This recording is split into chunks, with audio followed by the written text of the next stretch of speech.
क्षेत्रीय व्यंजन। भारत के भिन्न भिन्न क्षेत्रों में भिन्न भिन्न प्रकार के व्यंजन खाए जाते हैं।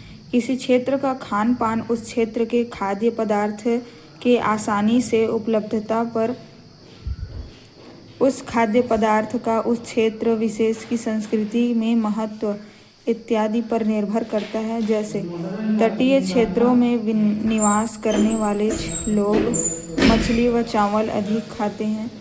दक्षिण भारत के लोग नारियल का प्रयोग अपने भोजन में विशेष रूप से करते हैं।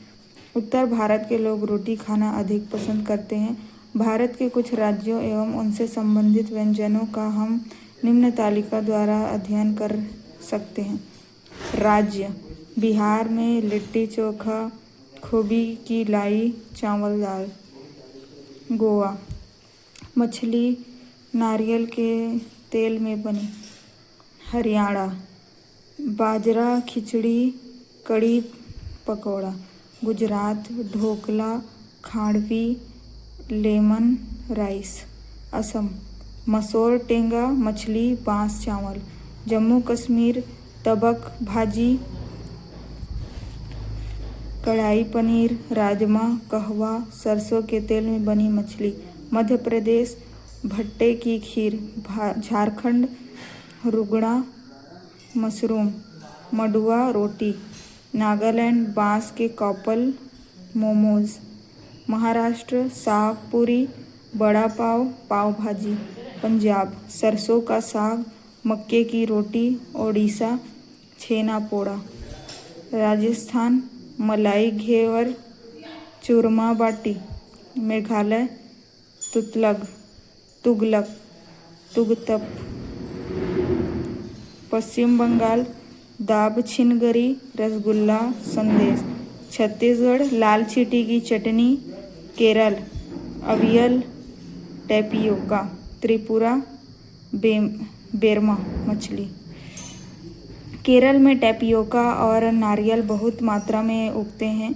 इस कारण यहाँ लोग अपने खाने में इसका उपयोग अधिक करते हैं। लौंग, हुफेन, यह सांप का मांस होता है। हांगकांग के लोग इसको बड़े चाव से या शौक से खाते हैं। स्वास्थ्य एवं रोग। स्वास्थ्य सिर्फ रोग या दुर्बलता की अनुपस्थिति नहीं, बल्कि एक पूर्ण शारीरिक, मानसिक एवं सामाजिक खुशहाली की स्थिति बताता है। हमारे दैनिक क्रियाकलाप की ही नहीं, बल्कि सामाजिक कार्य भी हमारे स्वास्थ्य पर ही निर्भर करते हैं। यदि हमारा स्वास्थ्य ठीक नहीं है तो या तो हम कोई कार्य करने में सक्षम नहीं होंगे अथवा हम उन्हें ठीक ढंग से कर नहीं पाएंगे। शारीरिक, मानसिक व सामाजिक रूप से पूर्ण स्वस्थ न होने की बीमारी या रोग कहलाता है। इस स्थिति में व्यक्ति दर्द, दुष्क्रिया व तनाव की अनुभूति करता है। बीमारियां कई तरह से फैलती हैं। सामान्य तौर पर बीमारियां दो प्रकार की होती हैं। पहला है जन्मजात बीमारियां, दूसरा है उपर्जित बीमारियां। पहला, जन्मजात बीमारियां। वे बीमारियां होती हैं जो किसी व्यक्ति विशेष अंदर जन्म से ही होती हैं, जैसे हीमोफीलिया, वर्णांधता। दूसरा है उपार्जित बीमारियां। वे बीमारियां हैं जो हमें वातावरण से मिलती हैं। इसके अंतर्गत पेचिश, काली खांसी, छोटी माता आदि को शामिल किया जाता है। वर्जित बीमारियां दो प्रकार की होती हैं, संक्रामक और असंक्रामक। संक्रामक तथा असंक्रामक कारक। रोग के कारण का एक वर्ग है संक्रामक कारक, जो अधिकांशतः सूक्ष्म जीव होते हैं। वह रोग जिनके तत्कालिक कारक सूक्ष्म जीव होते हैं उन्हें संक्रामक रोग कहते हैं। इसका कारण यह है कि सूक्ष्म जीव समुदाय में फैल सकते हैं और इसके कारण होने वाले रोग भी इनके साथ फैल सकते हैं। कुछ रोग ऐसे होते हैं जो संक्रामक कारकों द्वारा नहीं होते, उसके कारक भिन्न होते हैं, लेकिन वे हमारी कारक जो सूक्ष्म जीव नहीं होते वे समुदाय रूप में फैल सकते हैं। यद्यपि ये बहुधा आंतरिक एवं असंक्रामक हैं। उदाहरण: कुछ प्रकार के कैंसर आनुवंशिक असामान्यता के कारण होते हैं, अतः रक्तचाप का कारण अधिक वजन होना तथा व्यायाम न करना है। विभिन्न प्रकार के संक्रामक रोगों का वर्णन निम्नलिखित है। संक्रामक रोग: जीवाणु जनित रोगों के नाम। रोग के नाम: काली खांसी, निमोनिया, प्लेग, तपेदिक, टेटनस, आंत, ज्वर, हैजा, कोढ़ और डिप्थीरिया। विषाणु जनित रोगों के नाम: पीलिया, चेचक, AIDS, flu, rabies, dengue, polio, खसरा, छोटी माता, चिकनगुनिया। प्रोटोजोआ जनित रोग के नाम: पेचिश, मलेरिया, पायरिया। प्रमुख तथ्य: हम इसको सीधे सीधे अब पढ़ते हैं।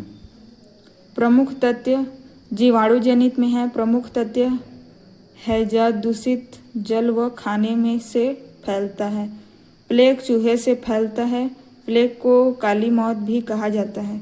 टीकाकरण: डिप्थीरिया, काली खांसी और टेटनस की रोकथाम के लिए बच्चों को डीपीटी का टीका लगाया जाता है। टीबी की रोकथाम के लिए बीसीजी,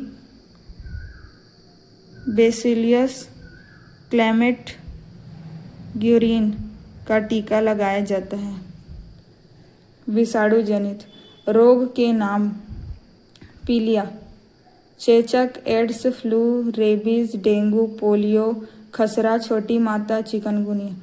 प्रमुख तथ्य: पीलिया दूषित जल से फैलता है तथा पोलियो दूषित जल एवं भोजन दोनों से फैलता है। रेबीज कुत्ते, बंदर आदि के काटने से होता है। डेंगू और चिकनगुनिया एडीज मच्छर के काटने से होता है। टीकाकरण: भारत से पोलियो और चेचक का उन्मूलन हो चुका है। भारत सरकार 0 से 5 वर्ष के बच्चों के लिए नियमित रूप से पल्स पोलियो कार्यक्रम चलाती है। प्रोटोजोआ जनित रोग के नाम है: पेचिश, मलेरिया, पायरिया। प्रमुख तथ्य हैं: पेचिश मक्खियों के द्वारा फैलता है। पायरिया दांतों की बीमारी है। मादा एनाफिलीज मच्छर के काटने से मलेरिया होता है। लक्षण: मलेरिया में कपकपी, बुखार, सिर दर्द व पसीने की समस्या होती है। उपचार क्या है? मलेरिया के उपचार में कुनैन व सिनकोना की छाल से दवाई बनाई जाती है। अभावजन्य रोग: मानवीय शरीर में कई ऐसे रोग हैं जो किसी पोषक तत्व या खनिज लवण के अभाव में होता है। इन रोगों से हमें तभी निजात मिलती है जब उनसे संबंधित पदार्थों का सेवन किया जाता है जिससे उपयुक्त पोषण होती है। इन पोषक तत्वों के अभाव में हम कई प्रकार की बीमारियों से ग्रसित हो जाते हैं जिनका संक्षिप्त विवरण निम्नलिखित है। आयोडीन की कमी से घेंघा रोग होता है। आयोडीन मुख्य रूप से समुद्री जीव जंतु से प्राप्त होता है। वर्तमान में नमक से हमारे शरीर में आयोडीन की पूर्ति होती है। लौह की कमी से खून में हीमोग्लोबिन की कमी होती है जिसको प्रायः एनीमिया भी कहा जाता है। इससे छुटकारा पाने के लिए हरी पत्तेदार सब्जियां, पालक, आंवला, सेब, केला, गुड़ आदि का सेवन लाभकारी होता है। कैल्शियम की कमी से हड्डियां एवं दांत कमजोर हो जाते हैं। कैल्शियम मुख्यतः दूध, अंडा, सेब, हरी पत्तेदार सब्जियों आदि में मिलता है। फास्फोरस की कमी से हड्डियों एवं दांत कमजोर हो जाते हैं। फास्फोरस का मुख्य स्रोत दूध, केला व हरी मिर्च आदि हैं। प्रोटीन की कमी के कारण शारीरिक विकास अवरुद्ध हो जाता है के अभाव में बालकों में क्वाशियोकोर एवं मेरेस्मस नामक रोग हो जाते हैं। शारीरिक व मानसिक विकास के लिए विटामिन एवं अनिवार्य तत्व माना जाता है। इसके अभाव में व्यक्ति अनेक बीमारियों से ग्रसित हो जाते हैं। कुछ प्रमुख रोग एवं उनके घरेलू उपचार। भारत में प्राचीन काल से ही बहुत सारे रोगों का घरेलू स्तर पर ही समुचित उपचार किया जा रहा है। उनमें से कुछ वर्तमान में ही भी प्रचलित है जिनका विवरण निम्नलिखित है। रोग: आम बुखार उपचार क्या है? मेथी की चाय। घाव, हल्दी का लेप, मूंछ, हल्दी और चूने का लेप, पेट दर्द, हींग, अजवाइन, आँख में जलन, खीरा, चाय पत्ती की पट्टी, आँख में सूजन, धनिये के बीज, दांत दर्द, हींग का चूर्ण, लौंग का तेल, गला खराब, अदरक और गुड़, बदहजमी, सौंफ। अपशिष्ट पदार्थ एवं उनका पुनर्चक्रण। कचरा गंदगी का परिचालक माना जाता है, जिससे ज़्यादातर बीमारियां उत्पन्न होती हैं एवं फैलती हैं। इसीलिए हमें चाहिए कि कचरे को इधर उधर नहीं फेंकें। कचरा दो प्रकार के होते हैं, जैविक निम्नीकरण कचरा, दूसरा है जैविक अनिम्नीकरण कचरा। जैविक निम्नीकरण कचरा यह वातावरण में कीटाणुओं द्वारा आप आसानी से अपघटित हो जाते हैं। इसके उदाहरण जैसे फल, सब्जियों के छिलके, अंडे के छिलके, कागज, पत्तियां आदि। जैव अनिम्नीकरण कचरा यह वातावरण में कीटाणुओं के द्वारा आसानी से अपघटित नहीं होता है और वातावरण को दूषित करता है। इसके उदाहरण हैं जैसे पॉलीथीन, कांच के टुकड़े, प्लास्टिक, कीले इत्यादि। पर्यावरण को प्रदूषित होने से बचाने के लिए विशेष कदम उठाए जा सकते हैं, जो निम्न प्रकार हैं। पहला है, कागज को बर्बाद नहीं करना चाहिए। पॉलीथीन के प्रयोग को बंद करना चाहिए। कांच, प्लास्टिक आदि से पुनर्चक्रण द्वारा नई वस्तुएं बनाई जानी चाहिए। जैव निम्नीकरणीय कचरे का प्रयोग जैविक खाद्य बनाने के लिए करना चाहिए। स्वच्छ भारत अभियान की तर्ज पर कचरा विहीन समाज को आगे बढ़ाना चाहिए। पर्यावरण के बचाव के लिए 3R अर्थात कम उपयोग, पुनर्चक्रण एवं पुनः उपयोग पर बल देना चाहिए।